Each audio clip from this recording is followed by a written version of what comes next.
What's up, y'all? Today we're going to take a dive into the story of Gypsy Rose Blanchard.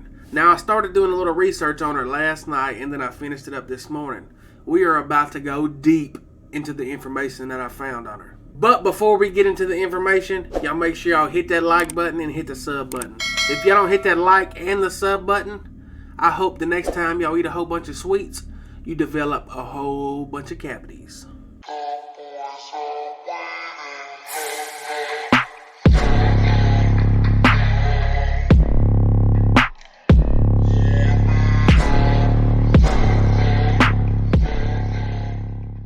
Gypsy Rose Blanchard did not have the luxury of growing up like a normal child.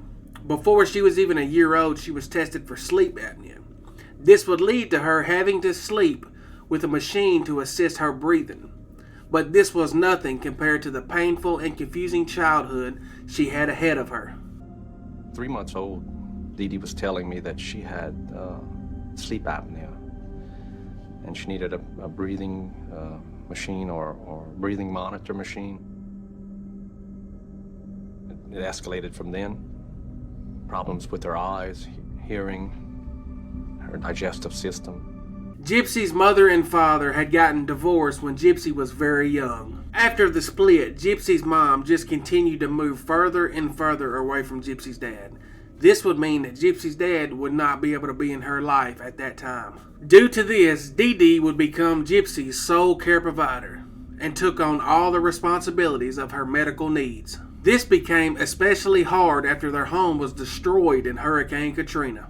This is just a glimpse of what life looked like just a few years ago. A family devastated by Hurricane Katrina. She blindfolded me, but I looked and I still have nightmares of what I saw. Due to the issues that they faced medically and financially after the hurricane, their community and Habitat for Humanity all came together and bought them a new house. Those who came together felt that Dee Dee really deserved this house because she was such a loving and caring mother for her sick daughter. That's because none of them really knew exactly what was happening behind closed doors of the house that they just bought them. This is no ordinary house. Now, living with disabilities has never felt better. We have an awesome bathtub.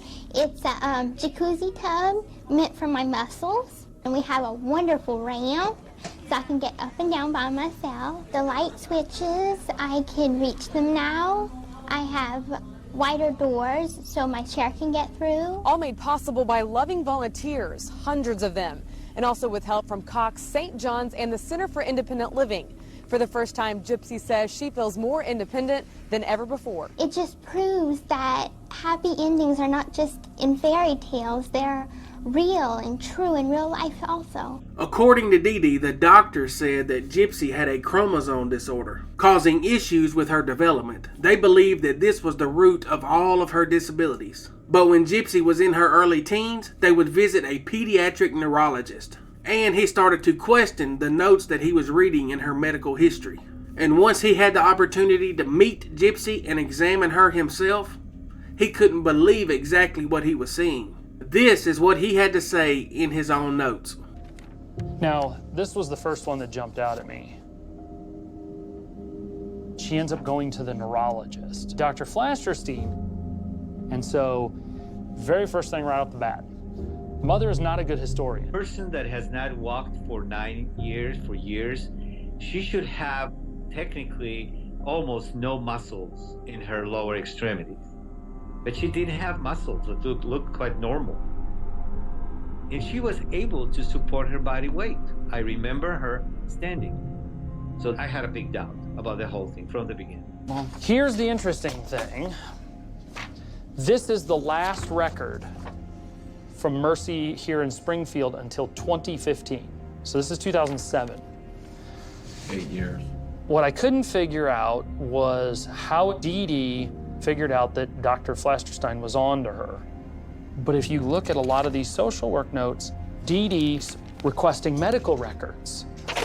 She would have gotten a copy of this letter. This was the closest opportunity that Gypsy had to escaping her mother, who we now know was faking her illness and over-medicating her for years. She did all this to maintain control over Gypsy and suck sympathy from their community. This abuse started when Gypsy was only an infant. and Dee Dee was able to keep it going for nearly 2 decades. She was forced to endure countless medical procedures and force-fed medication, and possibly even more medication through her feeding tubes while she was sleeping. It is now believed that almost all of her symptoms and complications were either completely made up or caused by over-medicating her for things that she didn't even have. But I still don't understand why you put your child through this. I don't know. I mean, the thing is, it just keeps going. And it would have kept going because her mama was an insane, compulsive liar.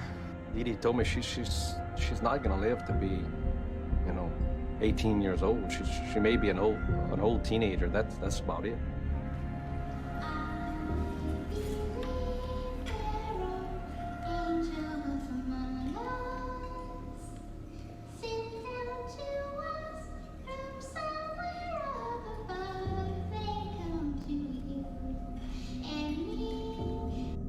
And to see her 23 years old now, perfectly healthy,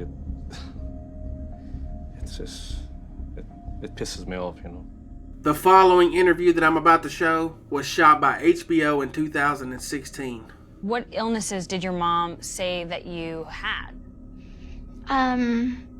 Asthma, epilepsy, hearing impaired, vision impaired, fed with a feeding tube, paralyzed from the waist down, slow, so retardation, and among other things, I just can't remember them. Gypsy's mother had no issues with putting her through a crazy amount of pain. And she did all this trying to keep her false narrative that she is a loving mother with a very sick daughter. Gypsy was forced to take cocktail medications that were sometimes designed to make her more ill. With every fake illness came a new painful treatment that was almost always not needed. Many of the treatments that Gypsy was forced to endure was completely painful for her. I feel that it is fair to compare them to torturous acts. The earliest surgery that I can remember probably would be having my feeding tube put in. You have to have it constantly changed, like every 6 months. And that would be pretty painful because they don't put you under anesthesia. They just take you in the emergency room, rip the old one out, and put a new one in. I'm pretty sure that we all know that making the slightest changes in your medications can cause hundreds of possible side effects. Dee Dee recklessly forcing Gypsy to take medications that she did not even need. She began having very real issues that caused her to seek further treatment. Diagnosed with epilepsy about this time as well, right? Yes, sir. And so they started giving you Tegretol, and it caused your teeth to crumble. Yes, sir. Did you know what was happening at the time? No, I really didn't. I just didn't understand why my teeth were falling out. I had to have them extracted. I just knew I was losing teeth. She would learn the hard way that her mother did not have her best interests in mind. Gypsy was told from the time that she was a small child that she had development problems, mentally and physically. As you can imagine, this kind of manipulation can cause real problems within a child. Dee Dee could only keep young Gypsy in the dark about her health for so long. As she aged and gained more knowledge of the outside world, she began to question the reality that her mother laid out for her. She always knew that her mother would exaggerate her physical disabilities. She had no idea how far exactly her mother was taking the lie. Pretty soon, I found a couple of bits of paper in my mom's safe, things that stated that I was born in 1991, made me question my real age. I asked her about it. She said that it was a typo. I had taken those papers and the Medicaid card that I found with my actual real birthday on it, and I ran away from home. I didn't get very far because she found me pretty quickly and took me back home. Boy, was I in a lot of trouble. What happened when you got home? She smashed my laptop. How did she smash it? It was a hammer. And she told me if I was to contact anybody, any of her friends, and tell them that she would take a hammer to my fingers next time. And then she put a bell on the door So if I tried to run away again, she could hear it. And she had taken handcuffs and a dog leash and tied it together and tied me to the bed, chained me to the bed. So how long were you tied to the bed? About 2 weeks. I just don't understand how somebody can do this to their child that they're supposed to protect and love, not use them as a cash cow and use them for their own means. Do you think she loved you? When I was younger, I thought that. And then when I found out the truth, I'm like, I didn't know this woman at all, did I? Everything that she ever told me was a lie. So how can I honestly believe her whenever she told me she loved me?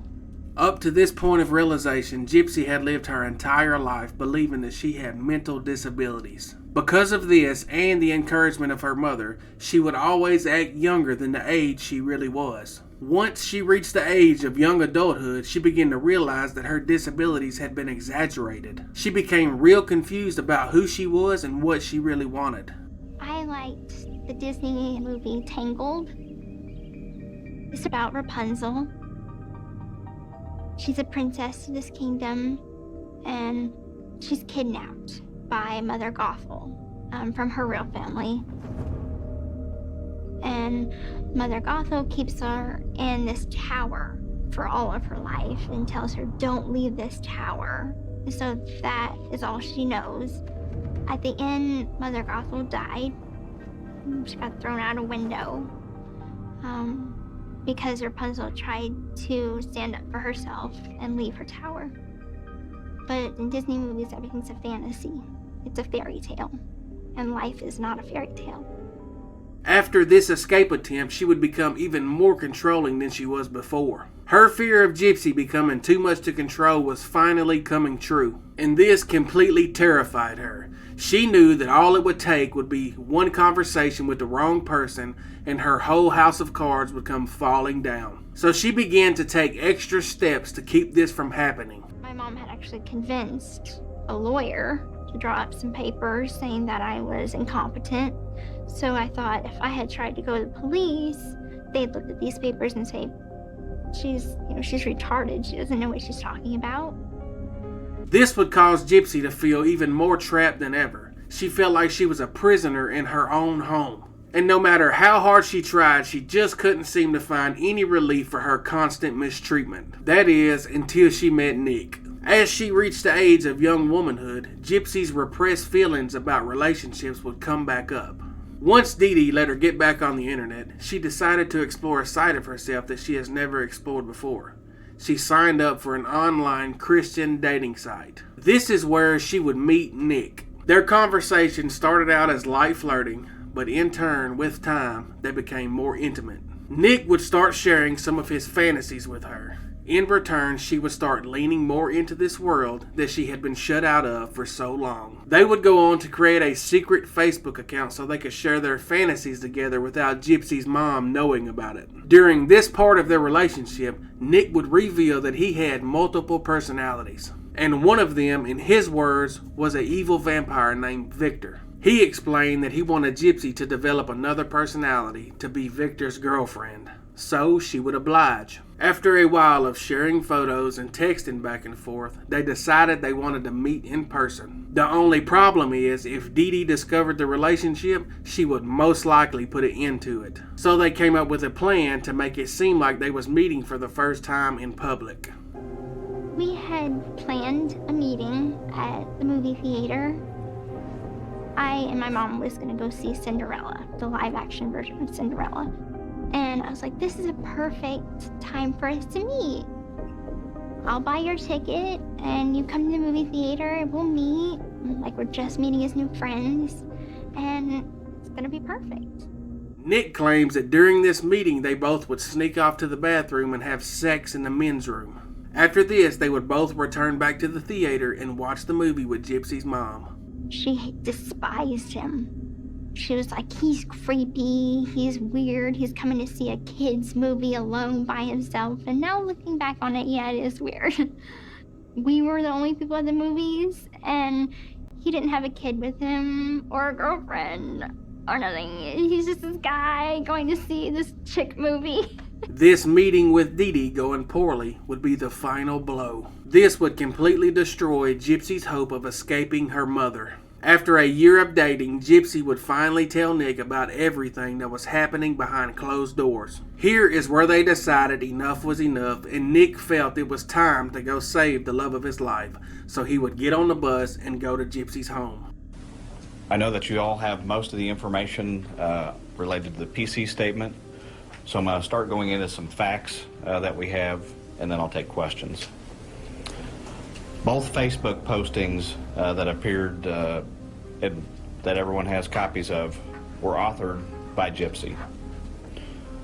As we dig into this further, we'll have more information regarding the details. I want to make a statement to use caution in donating money to this family at this time, as we have unearthed the appearance of a long financial fraud scheme along with this tragic event. And I want to give you the opportunity to start over and to tell the truth, okay? And the truth is not what you've told me. How much have I told you is the truth? I believe the part that you got on a bus and went to Springfield, Okay. I believe that's true. Okay.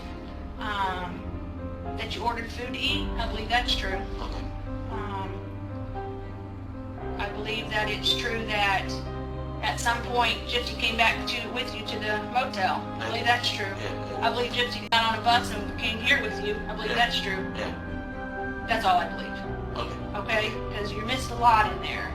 And I understand that you missed a lot because you don't know what to say because you don't know what Gypsy said. I understand that. Mm-hmm. But I'll tell you right now, Gypsy did tell me everything. She told us everything. And he came inside, and he started walking to my mom's room, and I told him that he needed to go outside. What's your mom doing at that point? Was she asleep? She was asleep, and I got up to use the restroom, and at that point, he had put me in the bathroom, and he had locked the door. So why did this happen to your mom? What was the reason for it? I don't know. All I know is that Why didn't it hurt her? Sweetheart, what was his reason behind this? We're back to that why. I can't see why. He knows I love my mom. He knows that she's the most important thing to me. So what I want to know is, can you tell me this first? Did Gypsy know that you were going to kill her mother? Honestly, she asked me to. Okay. So Gypsy knew you were going to do it because Gypsy asked you to. Yes. Why did she ask you to do that? And I talked to Nick. He had me talk to Victor, who initially was the one that was going to do the murder. And he was like, ask Victor, please. And I said, Victor, will you please come kill my mother for me? Because I can't do it myself. And so after that, he took his bus, Greyhound bus, from Wisconsin to Missouri. He stayed at the local hotel. I texted him when my mother went to sleep. I let him in the door. There were gloves waiting for him, plastic gloves, by the door. You put them there? I put them there.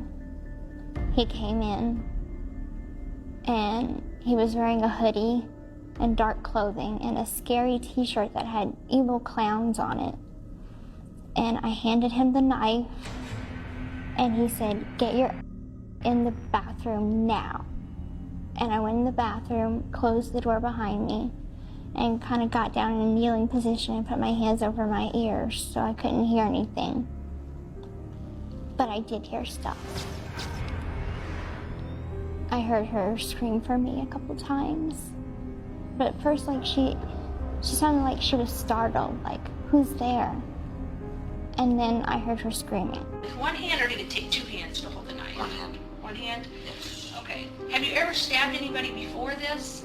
No, that's the reason why this was the very only one person who would ever do this for. Okay, only person you do it for is Gypsy. This is the first time you ever stabbed anybody? Yes.